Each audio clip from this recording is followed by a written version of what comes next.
মুনাফিকদের স্বভাব হলো ইসলাম নামের গাছের গোড়া কেটে মাথায় পানি ঢালে। কথা বলেন ঠিক না?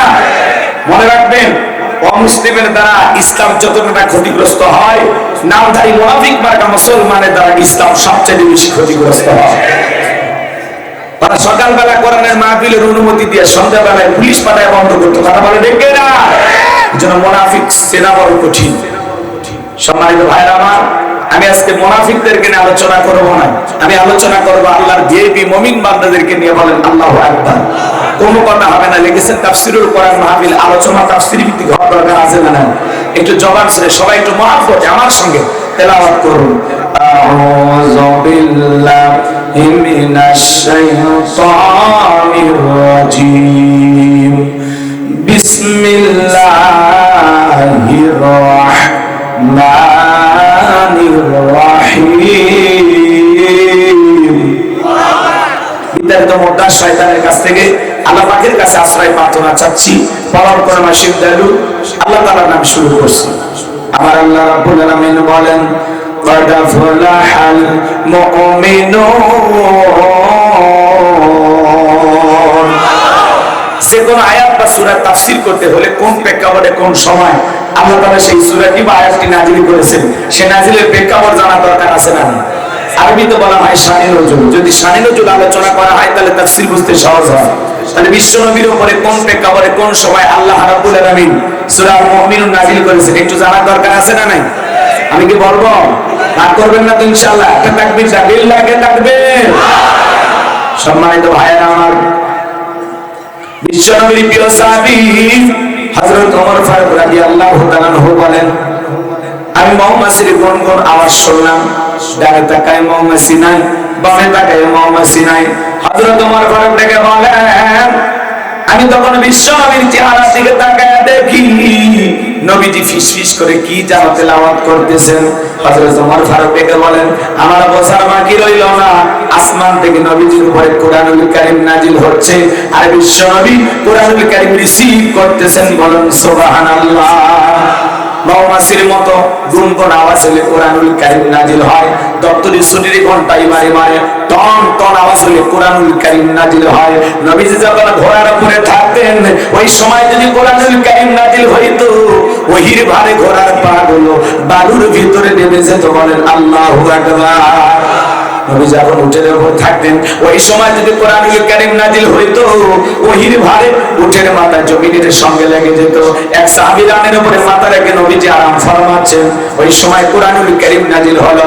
সাহাবী ডেকে বলেন, আমার কাছে মনে হয় আমার রানটা ফেটে যাবে, আমার কাছে মনে হয় আমার রানের উপরে পাহাড় চিপে ধরা হয়েছে। তাহলে বলেন তো বাজার, কোরআনুল কারীমের একটা আলাদা ওয়েট, আলাদা একটা ওজন আছে না নাই? বিগত 23 বছরে আল্লাহ রাব্বুল আলামিন তার হাবিবের উপরে কোরআনুল কারীম নাযিল করেছেন। জীবনের প্রথম ওহী রিসিভ করতে গিয়ে নবীজির শরীর মোবারকের জ্বর পর্যন্ত এসেছিল। আজকে মুসলমানের ঘরে ঘরে কোরআন আছে বাগান, কিন্তু মুসলমান কোরআন পড়তে জানে না। আছে না নাই? 50-60 বছর বয়স হয়ে গেছে, আল্লাহর কোরআনটা কোনোদিন খুলেও দেখে নাই। এরকম হতভাগা কপাল পড়াও আছে না নাই? আমার ভাইয়েরা, রাসূল আকরাম সাল্লাল্লাহু আলাইহি সাল্লামের উপরে আল্লাহ 23টি বছরে যে কোরআনুল কারীম নাযিল করেছেন, সেই কোরআন আমাদের পড়ার দরকার আছে না নাই? জানার দরকার আছে না নাই? কোরআন না পড়লে জানবেন কি, মানবেন কি? বাজান গো আমার, লম্বা হবে, আমি লম্বা করব না। আল্লাহ পাক আমাদের সবাইকে কোরআন পড়ার তৌফিক দান করুন। চিল্লা বলুন আমিন। আটটি পদ্ধতিতে নবীজির উপরে কোরআনুল কারীম নাযিল হয়তো বাজান, লম্বা করার কোনো সুযোগ নাই, লম্বা করার কোনো সুযোগ নাই। হযরত ওমর ফারুক ডেকে বলেন, নবীজি ওই কোরআনুল কারীম রিসিভ করতেছেন। আমি তাকায় দেখি নবীজি কোরআনুল কারীম রিসিভ করতেছেন। গুনগুন আওয়াজ শোনা যায়, আর মনে হয় মৌমাছির গুনগুন আওয়াজ। হযরত ওমর ফারুক ডেকে বলেন, নবীজির কোরআনুল কারীম রিসিভ করা শেষ হয়ে গেল। বিশ্ব নবী সাহাবায়ে কেরামদের দিকে মুখ ঘোরায় ডেকে বলেন, আমার সাহাবীরা, এই মাত্র আসমান থেকে জিবরাইল এসে আমার উপরে সূরা মুমিনুনের 10টি আয়াত কারিমা নাযিল করে জানা দেখলেন, নবী গো, এই 10টি আয়াতের ভিতরে আল্লাহ রাব্বুল আলামিন তার আদরের মুমিন বান্দাদের 7টি কোয়ালিটি নিয়ে আলোচনা করেছেন, 7টি গুণাবলী নিয়ে আলোচনা করেছেন। কোন মুমিন যদি এই 7টি গুণে গুণান্বিত হতে পারে, 7টি গুণ দিয়ে তার জীবনটাকে সাজাইতে পারে, আমার আল্লাহ রাব্বুল আলামিন বলেন, ওলা উলাইকা হুমুল ওয়ারিসুন আল্লাযীনা ইয়ারিসুনাল ফিরদাউস হুম ফিহা খালিদুন। আমার আল্লাহ রাব্বুল আলামিন বলেন তারাই হবেন উত্তরাধিকারী জান্নাতুল ফিরদাউসের, সেখানে তারা চিরকাল বসবাস করবেন। আমার আল্লাহ রাব্বুল আলামিন কোনদিন তাদেরকে জান্নাত থেকে বের করে দেবেন না, বলুন সুবহানাল্লাহ।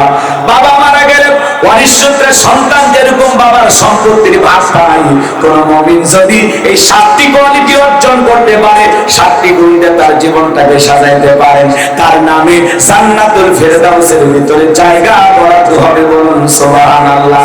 কারা কারা জান্নাতে যেতে চান দুটো হাত তুলে আল্লাহকে দেখা। আপনারা সবাই জান্নাতে যেতে চান? আল্লাহ আমাদের সবাইকে জান্নাতুল ফিরদাউসের মেহমান হিসেবে কবুল করুন। চিল্লা বলুন আমিন। আর একটু জোরে বলুন আমিন। এবার 7টা আঙ্গুল দেখান, জান্নাতে যেতে হইলে কয়টা গুণাবলী? জোরে বলেন কয়টি? 7টি। আরো জোরে, জোরে হলো না, উঠেই যাবে। একটু মিছিল করার অভ্যাস করেন। 16 বছর মিছিল করতে পারেন, এই 16 বছরের কাজ আর সামনে আদায় করা লাগবে। কথা বলেন ঠিক কি না? সম্মানিত ভাইরা আমার, ঢাকা গুলশানে যদি বাড়ি কিনতে পারেন নিজেকে ভাগ্যবান মনে করেন, তাই না? যে ঢাকা গুলশানে আমার বাড়ি আছে। আজকে গোলাম রাব্বানি যে কথা বলবে, যদি বাস্তব জীবনে আমল করতে পারেন, জান্নাতুল ফিরদাউসের ভিতরে আপনার নামে জায়গা বরাদ্দ হয়ে যাবে, বলেন সুবহানাল্লাহ। কথা আমার না, কথা কার? আল্লাহ। আমি শুধুমাত্র সুর তুলতেছি, অ্যাডভাইস করার জন্য আসছি। সব কথা আমার মালিকের। কষ্ট হচ্ছে আপনাদের? একটু জানার দরকার আছে না নাই বলেন তো? আমরা সবাই জান্নাতে যেতে চাই, জাহান্নামে যাবেন এরকম কেউ আছেন নাকি? আমরা কেউ জাহান্নামে যেতে চাই না। জাহান্নামের তীব্র ভয়ঙ্কর আগুন সহ্য করার মতো ক্ষমতা আমাদের নাই। আল্লাহ আমাদের সবাইকে জাহান্নামের আগুন থেকে মুক্তি দিন। চিল্লায় বলেন আমিন।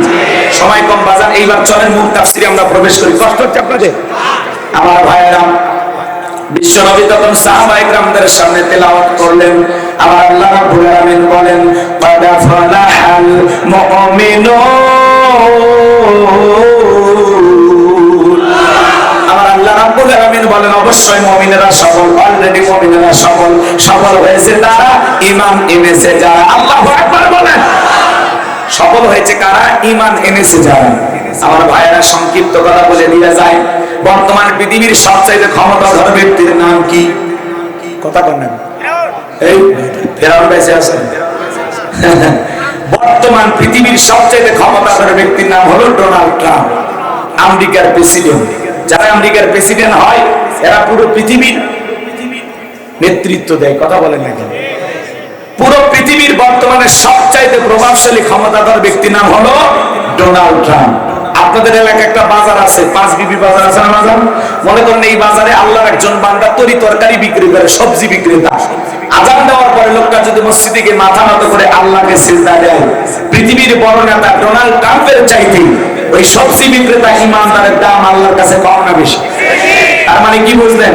ঈমান আছে যার, আল্লাহর কাছে দাম আছে তার। কোন বেঈমানের দাম আল্লাহর কাছে নাই। কথা বলেন ঠিক কি না? ওই বেঈমানেরা ক্ষমতার দিক দিয়ে ওরা যতই শক্তিধর হোক না কেন, ওদের ক্ষমতার দাম্ভিকতা দুনিয়াতে চলবে। মরার পরে সবগুলো বেঈমানকে পিটাইয়া জাহান্নামে দেবেন তিনি কে? পাশের দেশ ভারত, সাওয়ালা থেকে প্রধানমন্ত্রী বানাইছে কি? এই নরেন্দ্র মোদী। ভালো করে বুঝবেন, আপনাদের এলাকায় একজন রিক্সা চালক, ভ্যান চালক, লোকটা যদি ইমানদার হয়, মসজিদে মাথা নত করে যদি আল্লাহকে সিজদা দেয়, বলেন তো বাজার ওই নরেন্দ্র মোদীর চাইতে ওই রিক্সা চালক, ভ্যান চালক ইমানদারের দাম কম না বেশি? তার মানে কি বুঝলেন? চেহারা কালো হোক, ফর্সা হোক, লম্বা হোক, খাটো হোক, ধনী হোক, গরিব হোক, এতে কোনো সমস্যা নাই। লোকটার ভিতরে যদি ঈমান থাকে আল্লাহর কাছে দাম আছে। কথা বলে ঠিক না? আর এই জীবনে যদি আল্লাহর কাছে দামি হতে পারি, আর কিছু চাওয়া আছে? এই জন্য ক্ষমতা থাকলে সফল হওয়া যায় না, ক্ষমতার দাম্ভিকতা থাকলে সফল হওয়া যায় না। অনেক মানুষ পরিস্থিতি এমন এক জায়গায় যায় দাঁড়ায়, ক্ষমতার সিয়া ছিয়ে ভাগে যায়। কথা আমার ঠিক না? আমরা বারবার বলেছিলাম ম্যাডাম পদত্যাগ করেন। আল্লাহ বলে কিসের পদত্যাগ? ওরা যে অন্যায় অপরাধ করেছে, শুধু পদত্যাগ না, আমি আল্লাহ ওদেরকে দেশ ত্যাগ করতে বাধ্য করবো। কথা বলে ঠিক না? আল্লাহর পাকের বড় কঠিন, আল্লাহ ধরে না, সেদিন ধরবে মামু বাড়ি দিল্লি গিয়ে পড়বে। কথা বলে ঠিক না? দেশে আগুন লাগাইয়া জনতারে জ্বালাইয়া দেশে আগুন লাগাইয়া জনতারে জ্বালাইয়া পালাইয়া সাইরা গেলে ঢাকা গণভবনটা এখন ফাঁকা বুবুরে গণভবনটা এখন ফাঁকা দেশে আগুন লাগাইয়া জনতারে জ্বালাইয়া আলেমদের জ্বালাইয়া দেশে আগুন লাগাইয়া সাইরা গেলে বুবু ঢাকা গণভবনটা এখন ফাঁকা বুবুরে গণভবনটা এখন ফাঁকা কথা বলেন না কেন সব করে আছে কিন্তু যারা ক্ষমতার দাম্ভিকতা করতো এই মানুষগুলো আর এমপি মন্ত্রী সব পালে গেছে পৃথিবীতে এমন ভাবে তাদের পতন ঘটেছে তাদের ইউনিয়নের নেতা পর্যন্ত পালে গেছে পাটাবান ঠিক কিনা মসজিদের হুজুর পর্যন্ত পালে গেছে পাটাবান ঠিক কিনা এই খেলা কার আমরা তো ধরেই নিয়েছিলাম ভাই 41টা হলে মৃত্যু পর্যন্ত ধরেই নিয়েছিলাম কিন্তু আল্লাহ 24 সালে 5 আগস্টে কি খেলা খেলাইনি কথা বলেন না কেন খেলা কার রাগ করতেছেন আমার ভাইরা যেন দাম্ভিকতা করতে নাই ক্ষমতা পাইলে যে সবকিছু দেওয়া হলো এমনটা নয় হাজারো ক্ষমতা ধরকে নাকানি চুবানি খাওয়ায় তিনি কি সম্মানিত ভাইরা আমার গভীর মনোযোগ দিয়ে কথা বলে শুনে যান বাজান গো আমার তাহলে ওরা যত বড় ক্ষমতা ধরুক টাকা লোক সম্পদওয়ালা হোক ভিতরে যদি ঈমান না থাকে আল্লাহর কাছে 4 পয়সার কোনো দাম নাই দাম আছে নাকি ভালো করে বুঝবেন তাহলে ঈমান আছে যার আল্লাহর কাছে দাম আছে তার এজন্য আল্লাহ রাব্বুল আলামিন বলেন কদ আফলাহাল মুমিনুন অবশ্যই মুমিনেরা সফল অলরেডি মুমিনেরা সফল হয়েছে তারা ঈমান এনেছে যারা আমি শুধু আপনাদেরকে বলবো সফল হয়েছে কারা আপনারা বলবেন ঈমান এনেছে যারা বলতে পারবেন না বলেন সফল হয়েছে কারা ও ভাই বসেন এত অস্থির হয়েছেন আপনি লিল্লাহি তাকবীর কষ্ট হচ্ছে আপনাদের তাহলে সফল হয়েছে কারা ঈমান এনেছে যারা আল্লাহর কাছে দামি হতে পারবে কারা ঈমান আনবে যারা আল্লাহর কাছে দামি হতে গেলে আপনার ঈমান লাগবে ঈমানদার ছাড়া কোনো বেঈমানের দাম আল্লাহর কাছে নাই ঈমানদাররা দুনিয়াতে সফল আখিরাতে সফল কথা বলেন ঠিক না লিল্লাহি তাকবীর লিল্লাহি তাকবীর আজকের প্রোগ্রামে সভাপতি জি শ্রদ্ধাবান সভাপতি ডাক্তার ফজলুর রহমান সাইদ ভাই উনি এসেছেন আপনারা অনেকে চেনেন আপনাদের প্রিয় মানুষ আমির বাংলাদেশ জামাত ইসলাম জয়পুরহাট জেলা শাখা উনি আপনাদের পরিচিত মুখ আপনাদের খাদেম হিসেবে আল্লাহ যেন তাকে কবুল করেন একটু ছেলে বলেন আমিন সম্মানিত ভাইরা আমার সময় কম এদিকে দিনের বেলায় তো সময় কম খুব দ্রুত শেষ করা হবে ভালো আছে সম্মানিত ভাইরা আমার তাহলে ভালো করে বলেন তো বাজান সফল হয়েছে কারা টাকা থাকলে সফল হওয়া যায় না ক্ষমতা থাকলে সফল হওয়া যায় না জর্জকেতি নায়ক সুপারস্টার সেলিব্রিটি নায়ক ফুটবলার ক্রিকেটার এরা সফল হতে পারবে না সফল হতে পারবে তারা ঈমান আনবে যারা কথা ক্লিয়ার না ঘাটার আছে এইজন্য পরিষ্কার হয়েছে না তাহলে সফল হয়েছে কারা ঈমান এনেছে যারা ঈমান আনার পরে মুমিন জীবনে চলে একজন অমুসলিম জোহরের নামাজের পূর্বে ঈমান গ্রহণ করেছে ওই ব্যক্তির উপরে জোহরের সালাত আদায় করা কি একটু চিল্লা বলেন কি তার মানে কি বুঝলেন ঈমান আনার পরে মুমিন জীবনের সবচেয়ে গুরুত্বপূর্ণ ইবাদতের নাম হলো সালাত নামাজ এজন্য আল্লাহ পাক যখন মুমিনদের 7টি কোয়ালিটি নিয়ে আলোচনা করলেন এক নাম্বার আল্লাহ রাব্বুল আলামিন সালাতে শুরু করেছেন আল্লাহু আকবার বলেন যুবক যারা আছো নিরাশ হয় না তোমাদের জন্য যদি সময় পাই কিছু কথা বলবো ইনশাআল্লাহ তোমরাও যুবক আমিও যুবক তোমাদের মনের দুঃখটাকে আমি বুঝি তোমাদের জন্য স্পেশাল কিছু আলোচনা মাথার মেমোরিতে সেভ করা আছে সময় মতো ডাউনলোড দিয়ে শোনায় দেবেন ইনশাআল্লাহ মা বোনেরা বসে আছে আমার আপনারা নিরাশ হয়ে যাবেন না আপনাদের জন্য স্পেশাল কিছু আলোচনা হবে বিশেষ করে যে মা বোনেরা আঁকা বাঁকা হয়ে সাপের মতো চলাফেরা করে ওই সমস্ত মা বোনদেরকে আজকে ওয়াজের মাধ্যমে সোজা করা হবে কথা কন্টেন্টেরা সম্মানিত ভাইরা আমার এইবার মুমিন বান্দার এক নম্বরে গুণাবলী আল্লাহ রাব্বুল আলামিন বলেন আল্লাযীনা হুম ফি সালাতিহিম খাশিউন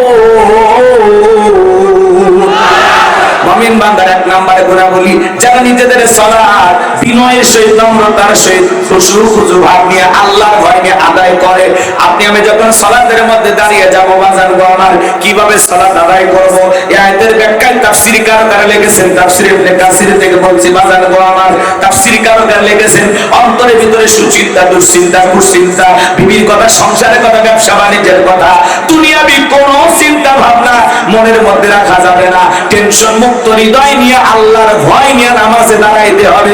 কথা বলেন ঠিক কিনা? আপনি আমি যখন মসজিদে নামাজ আদায় করার জন্য দাঁড়িয়ে যাব, অন্তরে ভয় থাকবে কার? ইয়া আইয়ুহাল্লাযীনা আমানুত্তাকুল্লাহ, হে ঈমানদারগণ আমি আল্লাহকে ভয় করো, হাক্কা তুকাতিহি, ভয় করার মতো ভয় করো। আপনি যখন সালাত আদায় করার জন্য দাঁড়িয়ে যাবেন, মনে মনে খেয়াল করবেন আপনি নামাজ আদায় করতেছেন আর আল্লাহ আপনাকে দেখতেছে। আপনি নামাজ আদায় করবেন এমন ভাবে অন্তরের ভিতরে ভয় নিয়ে যে আমি নামাজ আদায় করতেছি, আমার আল্লাহ আমার সামনে দাঁড়িয়ে আছেন। আল্লাহু আকবার। কিভাবে সালাত আদায় করবেন? নবীজি কিভাবে সালাত আদায় করতেন? আম্মা জান আয়েশা ডেকে বলেন, নবীজি নামাজের ভিতরে এত লম্বা সময় ধরে দাঁড়িয়ে থাকতেন, মাঝে মাঝে তাকাতেন দেখতাম নবীজির পা মোবারক ফুলে উঠেছে। আম্মা জান আয়েশা ডেকে বলেন, নবীজি এত লম্বা সময় রুকু করতেন, সিজদা করতেন, মাঝে মাঝে মনে হয় নবীজি আর কোনোদিন সিজদা থেকে মাথা উঠাবেন না। আম্মা জান আয়েশা ডেকে বলেন, একদিন দেখি নবীজি সিজদা দিয়ে এত কান্না করেছেন, কাঁদতে কাঁদতে সিজদার জায়গাটা পর্যন্ত ভিজে গেছেন। আম্মা জান আয়েশা জিজ্ঞাসা করেন, নবী এত কান্না কেন করলেন, কি হয়েছে আপনার? আমার নবী ডেকে বলে, আয়েশা আমি তো আমার জন্য কাঁদি না, আমি কাঁদি আমার গুনাহগার উম্মতের জন্য। আমি আল্লাহর কাছে কেঁদে কেঁদে বলি, আল্লাহ আমার গুনাহগার উম্মতকে মাফ করে দাও, আমার গুনাহগার উম্মতের গুনাহগুলো মাফ করে দাও, ওই কঠিন জাহান্নামের আগুন থেকে আমার উম্মতকে তুমি মুক্তি দাও। আপনার আমার গুনাহ মাফের আশায় নবীজি সিজদা দিয়ে অঝরে চোখের পানি ছেড়ে দিয়ে আল্লাহর কাছে কান্না করেন। এ জয়পুরহাটের মুসলমানেরা, আপনি আমি হলাম মূল ভিকটিম, মূল আসামি, মূল অপরাধী। বলেন তো আমরা গুনাহগার, নিজেদের গুনাহ মাফের জন্য সিজদা দিয়ে আল্লাহর কাছে কান্না করার দরকার আছে না নাই? আমার ভাইরা, এজন্য আল্লাহ রাব্বুল আলামিন বলেন, ওয়াল্লাযীনা ইয়াবিতুনা লিরাব্বিহিম সুজদান ওয়া কিয়ামা, যারা রাত্রি জাগরণ করে আমি আল্লাহকে সিজদা দেয়, আমি আল্লাহর জন্য দণ্ডায়মান হয়ে যাই। পাঁচ ওয়াক্ত সালাতের এত রবের বাধ্যতামূলক ওয়ার্ডার আদায় করতেই হবে। পাঁচ ওয়াক্ত সালাত নফল না ফরজ? একটু জোরে কোন। পাঁচ ওয়াক্ত সালাত আপনাকে আদায় করতে হবে, এটা রবের বাধ্যতামূলক অর্ডার। আবার গভীর নিশিতে রাতের 1টা 2টা 3টার দিকে উঠা বিবির ভালোবাসাতে ওযু বানায়া নিরালাই নিবৃত্তিতে যায় নামাজে দাঁড়িয়ে যাবে যারা, আল্লাহর প্রিয় হতে পারবে তারা। কারণ তাহাজ্জুদের সালাত যারা আদায় করে, এই মানুষদের জীবনে কোনোদিন পেরেশানি থাকে না, হতাশা থাকে না। যাই নামাজের মাধ্যমে, রুকু সিজদার মাধ্যমে তাহাজ্জুদের সালাত আদায় করে যাই নামাজে যদি আল্লাহর সাথে প্রেম করতে পারেন, এই প্রেমে কোনোদিন ব্যর্থতা নাই, এই প্রেমে শুধু সফলতা। সফলতা বলুন সুবহানাল্লাহ। নিরালা একা একা আপনি রাতের 1টা 2টার দিকে নামাজে দাঁড়িয়ে গেছে, দুনিয়ার কেউ দেখে না, কার জন্য দাঁড়িয়ে গেছে? এই নামাজ হলো আল্লাহকে পাওয়ার জন্য, এই নামাজ হলো আল্লাহর সন্তুষ্টি অর্জনের জন্য। কথা বলেন ঠিক কিনা? তাহলে রাত্রি জাগরণ করে সিজদা দিতে হবে কাকে? যুবকেরা রাত্রি জাগরণ করে, তবে সিজদা দিয়ে না, ইউটিউব ইন্টারনেট ঘাটাঘাটি করে, ইমো মেসেঞ্জারে বান্ধবীর সাথে সেটিং করে সারা রাত ইউটিউব ইন্টারনেট ঘাটাঘাটি করে ফজরের আজান হয় যখন, ওই হাইব্রিড যুবক ঘুমাইতে যায় যখন, নামাজও পড়ে না। হে যুবক, এই ঘুম ভাঙলে সকাল, না ভাঙলে পরকাল। কথা বলে ঠিক কিনা?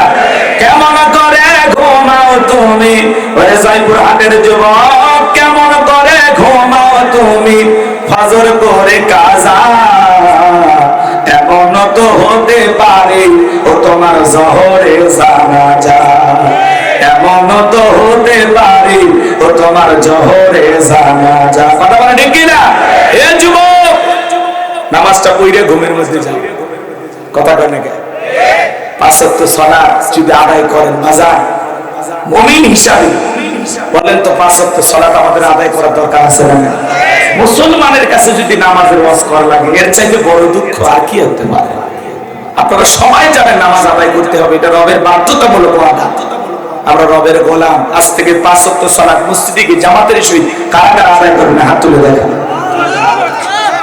হাত তো সবাই উঠাইছেন, নামাজ কি পড়বেন তো ইনশাআল্লাহ? সাবধান বাজার। বাংলাদেশের জুমার নামাজের জন্য মসজিদ ভাঙে 2 তালা 3 তালা করা হয়, ফজরের নামাজের সময় এক কাতার মুসল্লি পাওয়া যায় না। এই কথা বলেন না কেন? এমন মসজিদ আছে মুয়াজ্জিন একাই আযান দেয়, একাই নামাজ পড়ে, একটা দুলে হয়ে আসে না। কথা কেন? কথা বলেন। এরকম আছে না নাই? আমার ভাইরা, নবীজি সিজদা দিয়ে চোখের পানি ছেড়ে দিয়া আপনার আমার গুনাহ মাফের আশায় আপনাকে আমাকে জাহান্নাম থেকে বাঁচানোর জন্য আল্লাহর কাছে দোয়া করেন। তাহলে আমরা নিজেদের গুনাহ মাফের জন্য সিজদা দিয়ে কান্না করব কার কাছে? জীবনে এরকম কি একটা সিজদা আছে, এরকম কি 2 রাকাত নামাজ আছে যে হুজুর আমি লম্বা সময় ধরে নামাজ পড়েছি, সিজদায় গিয়ে আধা ঘন্টা 1 ঘন্টা কেঁদেছি, এরকম নামাজ কি আমাদের জীবনে আছে? নাই। আমরা তো 2 মিনিটে 2 রাকাত, 4 মিনিটে 4 রাকাত, 4G 5G করতে নামাজ। কথা বলে না কেন? নবীজির সাহাবীরা কিভাবে নামাজ আদায় করতেন?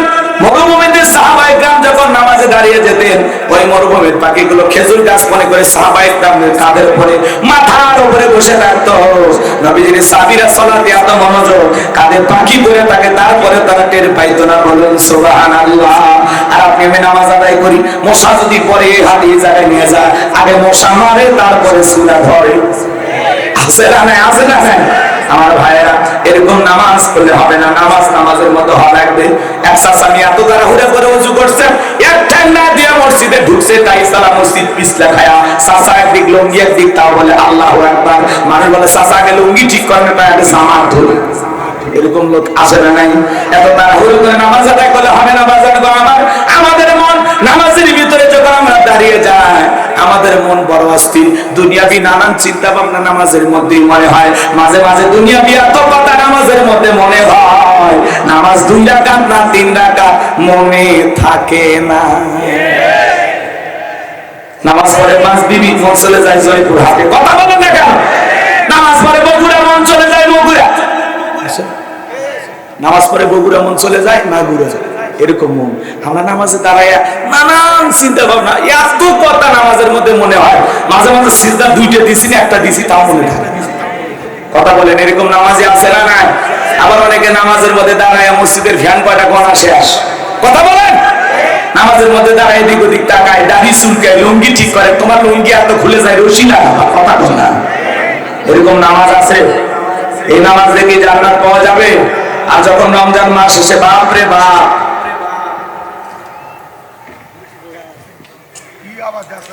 রাগ করতেছে, ছেলেরে যা লেখা থাকে থাকুক, বলে টাইম আছে। কথা বল না কেন? ওয়াজ কি আর আগের মতো আছে নাকি? এখন একেবারে উন্মুক্ত ময়দান, যা ইচ্ছা তাই বলা যাবে। কথা কম ঠিক কিনা? তারপরে একটু মুখে লাগাম দিয়ে কথা বলাই ভালো। যে আসতেছে ইনশাআল্লাহ, চাচা আসবেই তো। আমাদের চাচা আসতেছে। আজকের মাহফিলের প্রধান আকর্ষণ মুফতি মাওলানা ফজলুর রশিদ মিয়া, উনি আসতেছেন ইনশাআল্লাহ। এই জায়গায় আসরের নামাজ পড়ে উনি বয়ান শুরু করবেন। লিল্লাহি তাকবীর। এই যুবক, কষ্ট পাইছো? আজ নামাজের ওয়াজ করলে 2-3 ঘন্টা সময় লাগবে। এত সময় আমার হাতেও নেই, আপনাদের হাতেও নাই। পরিষ্কার কথা, আল্লাহ তাআলাকে রাজি খুশি করার জন্য আল্লাযীনা হুম ফি সালাতিহিম খাশিউন, আমরা বিনয়ের সহিত, নম্রতার সহিত, আল্লাহর ভয় নিয়ে 5 ওয়াক্ত সালাত আদায় করব ইনশাআল্লাহ। আল্লাহ কবুল করেন। বিসমিল্লাহ করেন, আমিন। এইবার মুমিন বান্দার 2 নাম্বার গুণাবলী, الذين هم عن اللغو معرضون। মুমিন বান্দার 2 নাম্বার গুণাবলী, অনার্থক কথাবার্তা বলা যাবে না, অপ্রয়োজনীয় কথা বলা যাবে না। আপনি চায়ের কাপে বসে 3 ঘন্টা ঝড় তুলছে, অমুক খারাপ তমুক খারাপ, এ ভালো না সে ভালো না, গিরত কমিটির সভাপতি সেক্রেটারি বসে গেছে। কথা কর না কেন? এত কথা কেন বলে না? চাচা মিয়া চা খাইতেছেন, খান, ফাও ফাও পেছাল পারেন কেন? আপনি কি মনে করেন জবানের কথার হিসাব দিতে হবে না? আল্লাহ বলেন, মা ইয়ালফিযু মিন কাউলিন ইল্লা লাদাইহি রাকিবুন আতীদ। বান্দা এমন কোন কথা বলে না যে কথা রেকর্ড করার জন্য ফেরেশতারা নাই। আপনার জবানের প্রত্যেকটা কথা রেকর্ড করা হচ্ছে, আর প্রত্যেকটা কথার ব্যাপারে একদিন জবাবদিহিতা করতে হবে কার কাছে? এজন্য জবান আল্লাহ দিয়েছে, যা ইচ্ছা তাই বলা যাবে না, অনার্থক কথাবার্তা বলা যাবে না, অপ্রয়োজনীয় কথা বলা যাবে না। মুমিন বান্দা জবান দিয়ে সেই কথা বলবে যে কথা বললে সব হয়। কথা বলে না কেন? আপনি মানুষের সমালোচনা করে কি করবেন? নিজের আত্মসমালোচনা করেন। নিজের জীবনই তো ত্রুটি দিয়ে ভরা, মানুষকে নিয়ে এত সমালোচনা করার সুযোগ আছে? আল্লাহ হেদায়েত দান করেন। একটু চিল্লা বলেন আমিন। কষ্ট হচ্ছে নাকি আপনাদের? এইবার শোনেন বাজানগো আমার, অনার্থক কথাবার্তা বলা যাবে না, অনার্থক কাজ করা যাবে না। মুমিনের টাকাতে মুমিন সিনেমা হল বানাবে না, যাত্রা গানে আয়োজন করবে না, গানের কনসার্ট দেবে না, মদের পাঠ দেবে না। মুমিনের টাকাতে মুমিন মসজিদ বানাবে, মাদ্রাসা বানাবে, ঈদগাহ মাঠ বানাবে, কবরস্থান বানাবে। মুমিনের টাকা মুমিন ভালো ভালো কাজে ব্যয় করবে। কথা বলেন ঠিক কি না? মুমিনের টাকা ভালো কাজে ব্যয় হবে ইনশাআল্লাহ। মুমিন বান্দার 2 নাম্বার গুণাবলী, অনার্থক জিনিস এই কান দিয়ে শ্রবণ করা যাবে না। এর যুবক, কানের ভিতরে ইয়ারফোন লাগায় গান বয়ান শুনতেছো, রূপবানে নাচে কমর দোলাইয়া, আল্লাহর ফেরেশতারা কবরে নে পিটাবে সোলাইয়া সোলাইয়া। এই কান আল্লাহ গান শোনার জন্য দেয় নাই। হকের ওলামায়ে কেরামদের বয়ান শুনতে হবে, ইসলামী সঙ্গীত শুনতে হবে, কোরআন তেলাওয়াত শ্রবণ করতে হবে, ভালো ভালো কথা কান দিয়ে শোনার দরকার আছে না নাই? তাহলে মুমিন বান্দা সেই জিনিস শ্রবণ করবে যেগুলো শুনলে সওয়াব হয়। মুমিন বান্দা জবান দিয়ে সে কথা বলবে যে কথা বললে সওয়াব হয়। সমাজে সেই কাজ চালু করবে যে কাজ চালু করলে সওয়াব হয়। কান দিয়ে সেই জিনিস শ্রবণ করবে যেটা শুনলে সওয়াব হয়। এক কথায় সওয়াব আছে যে কানে, বলেন সওয়াব আছে যে কানে, আর গুনাহ আছে যে কানে। মন্দ কথা বলবো না, মন্দ কাজ করব না, মন্দটা শুনবো না। আল্লাহ আমাদের গুনাহ থেকে বেঁচে থাকার তৌফিক দান করেন। একটু চিল্লা বলেন আমিন। চুপ থাকবেন, এত কথা কেন বলেন মুখে? চুপ থাকবেন, মান সমাতা রাজা, চুপ থাকলে আপনি নাজাত পাবেন। আল্লাহু আকবার বলেন। এবার মুমিন বান্দার 3 নাম্বার গুনাহ বলি, ওয়াল্লাযীনা হুম লিয-যাকাতি ফাইলুন। মুমিন বান্দার 3 নাম্বার গুনাহ বলি, আল্লাহ যদি মুমিন বান্দাকে নিসাব পরিমাণে সম্পদের মালিক বানায় দেয়, মুমিন বান্দা সক্রিয়ভাবে হিসাব করে করে কয় লাখ টাকার কয় হাজার টাকা যাকাত আসবে, কয় কোটি টাকার কয় লাখ টাকা যাকাত আসবে, মুমিন বান্দা হিসাব করে করে বছরে যাকাত দেবে কয়বার? একবার। জোরে বলেন কয়বার? হিসাব করে যাকাত দেওয়ার দরকার আছে না নাই? নামাজ আদায় করা যেমনি ফরজ, যাকাত দেওয়া তেমনি ফরজ। যাকাত আসছে দারিদ্রতা বিমোচন করার জন্য, অভাব মুক্ত সমাজ রাষ্ট্র দেশ গড়ার জন্য। যাকাত আসছে রাস্তার এপারে 10 তালা এই পারে 5 তালা তারা ব্যবধানকে দূর করার জন্য। যাকাত আসছে সমাজে পথে পড়ে থাকা অবহেলিত মানুষের মুখে হাসি ফোটাইয়া তাদের অধিকার প্রতিষ্ঠিত করার জন্য। বলেন আল্লাহু আকবার। আমাদের দেশের অর্থনীতি যাকাত ভিত্তিক না সুদ ভিত্তিক? সুদ ভিত্তিক অর্থনীতি হারাম না হারাম? এই হারাম অর্থনীতিতে পশ্চিমকালে বাংলাদেশকে দারিদ্র মুক্ত করা যাবে না। কথা বলেন। বাংলাদেশকে যদি দারিদ্র মুক্ত করতে চান তাহলে যাকাত ভিত্তিক অর্থনীতি চালু করা লাগবে। শোনেন এইদিকে তাকান, অনেক মন্ত্রণালয় আছে, একটা যাকাত মন্ত্রণালয় চালু করা লাগবে। এই যাকাত মন্ত্রণালয়ের দায়িত্ব এই দেশের বিজ্ঞ ইসলামিক স্কলার দিনের দায়ী আলেমদের কাছে দেওয়া লাগবে। কথা বলে না কেন? ওই ঘুমসর বিকাশের টাকা ছিল দুর্নীতিবাজ, ওই বন্ধু সলিমতি ওদেরকে দেওয়া যাবে না। কথা বলে না কেন? যার পিছনে আপনি স্লোগান দেন বন্ধু ভাইয়ের চরিত্র ফুলের মতো পবিত্র, নামাজ পড়া করতো, গাঁজা খাই বাসত, ঘুমসুলিতে বাধা ভক্ত, শয়তানের 1 নাম্বার ভক্ত, হুজুরদের সঙ্গে খুবই শক্ত, সুজে গায়ে গরিবের রক্ত। পোস্টার লেখা থাকে গরিবের বন্ধু, ভোটে দেখেন গরিবের কয় নাম্বার শত্রু। একটা বয়স্ক ভাতার কাটনি বের গেলে 2-4 হাজার খায়, রাস্তার বরাদ্দ হয় কোটি কোটি টাকা। সেদিন আমাদের একজন আলেম মাওলানা হেদায়েতুল্লাহ আজাদি ভাই, উনি একজন বক্তা, উনি চেয়ারম্যান হয়েছে। উনি বলতেছেন বাংলাদেশে যে পরিমাণে রাস্তার বরাদ্দ হয়, 1 কিলো টাকা দিয়ে 7 কিলো রাস্তা আমি বানায় দেব। আল্লাহু আকবার বলেন। তাহলে কি পরিমাণে দুর্নীতির জোয়ার বয়ে যায় আপনি চিন্তা করেন। 5 কোটি বরাদ্দ হয়, উপর থেকে নিচ পর্যন্ত 4 কোটি পকেটে ঢুকায়, আর 1 কোটি টাকা দিয়ে কোনো মতে আলকাতরা দিয়ে রাস্তা কালো করে তুলে দেয়, ছাগল পেশাব করে ভেঙে যায়। কথা বল ঠিক কিনা? এই জন্য আগামীতে দুর্নীতিবাজদেরকে সমাজের নেতৃত্ব দেওয়া যাবে না। কথা বলে ঠিক কিনা?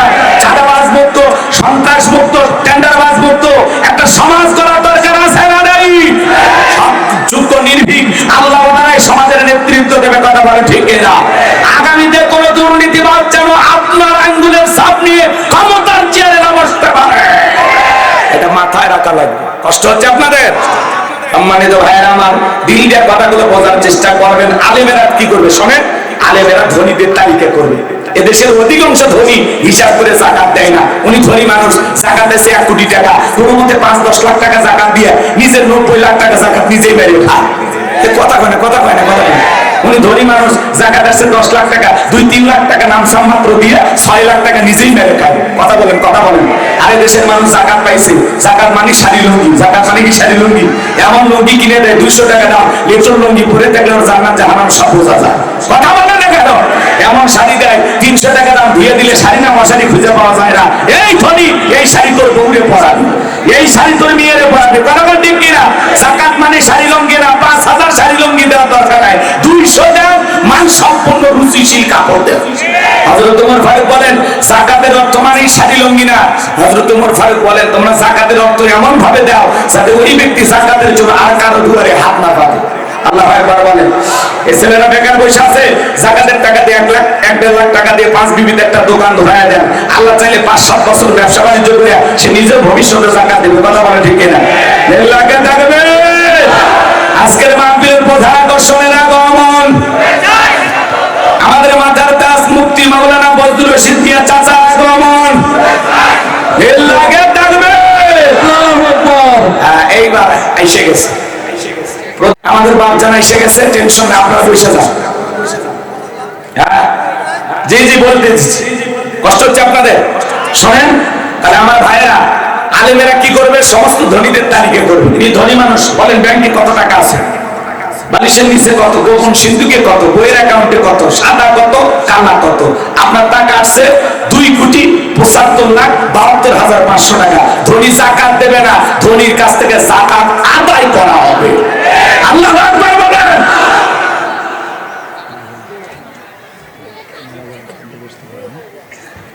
কষ্ট হচ্ছে আপনাদের, এদিকে খেয়াল করেন।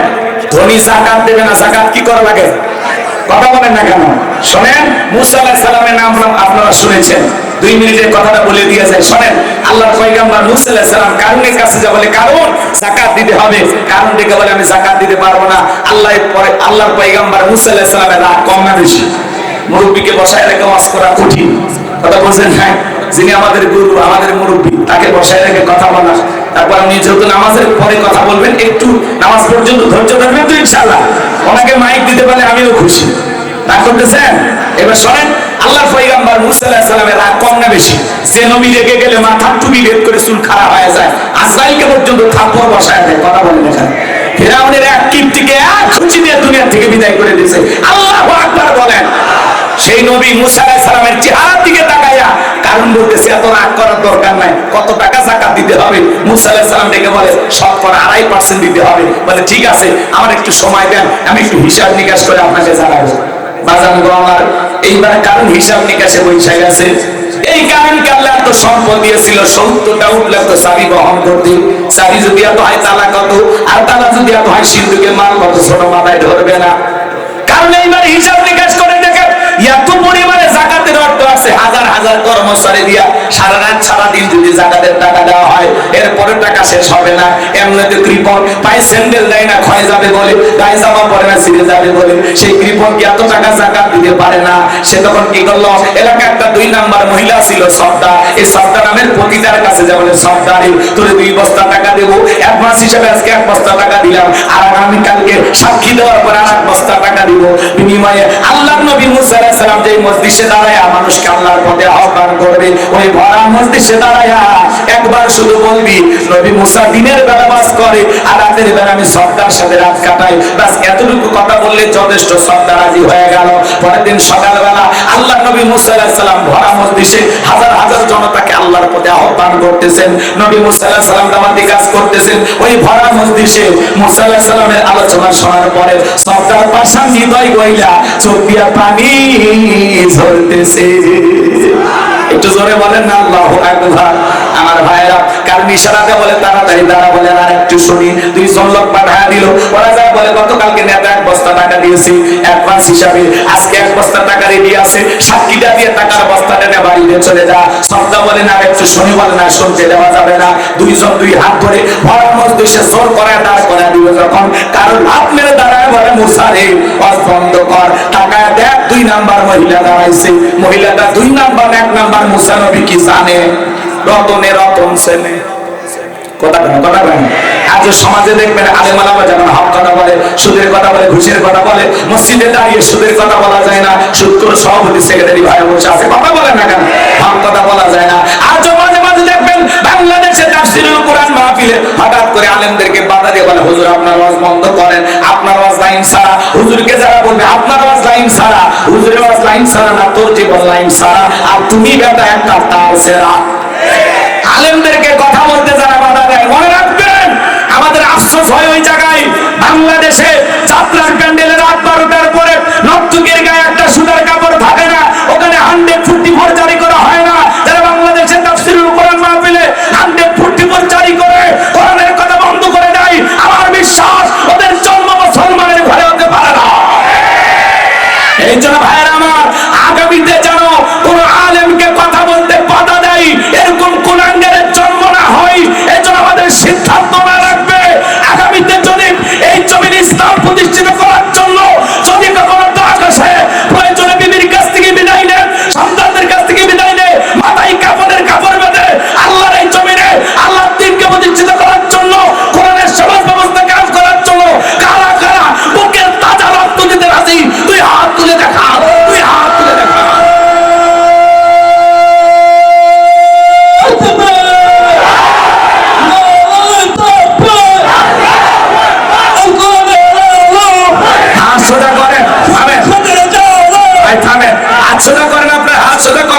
আমি কি হাত নামাইতে বলেছি?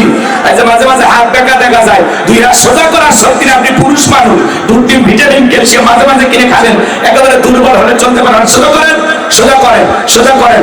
আমার আল্লাহ রাব্বুল আলামিন বলেন, ইন্নাল্লাহা আশতারা মিনাল মুমিনিনা আনফুসাহুম ওয়া আমওয়ালাহুম বিআন্না লাহুমুল জান্নাহ। সূরা তাওবা 111 নম্বর আয়াতে আল্লাহ রাব্বুল আলামিন জানিয়ে দিলেন, নিশ্চয়ই মুমিন বান্দাদের জান মাল আমি আল্লাহ ক্রয় করে নিয়েছি, বিনিময়ে দেব জান্নাত। বলুন সুবহানাল্লাহ। তাহলে বলেন তো বাজান, আপনার আমার জীবনের মালিক কে? এই জয়পুরহাটের যুবকেরা ভালো করে বলো তো, এই জীবনের মালিক কে? প্রেম করবার প্রেমিকাকে পার্কিংয়ে যায় ডায়লগ দিবা, এই জীবন তোমার, তুমি শুধু আমার। ওরে হাইব্রিড যুবক, এই জীবনের মালিক কে? আপনার আমার সম্পদের মালিক কে? আল্লাহর দেয়া জীবন, আল্লাহর দেয়া সম্পদ আল্লাহর পথে খরচ করতে রাজি আছেন তো ইনশাআল্লাহ? রাজি আছেন তো ইনশাআল্লাহ? বাম হাত নামান, শুধু ডান হাত তুলে রাখেন, শুধু ডান হাত। আল্লাহ রাব্বুল আলামিন বলেন, ইল্লা সাহাবাল ইয়ামিন ফি জান্নাতিন ইয়াতাসাআলুন। ডানপন্থী যারা জান্নাতের বাগানে থাকবে, তারা ডানপন্থী যারা আল্লাহর প্রিয়, তারা বলুন আল্লাহু আকবার। কোনো কথা হবে না। কিছুক্ষণ আগে বলেন হুজুর জীবন দিতে রাজি, রক্ত দিতে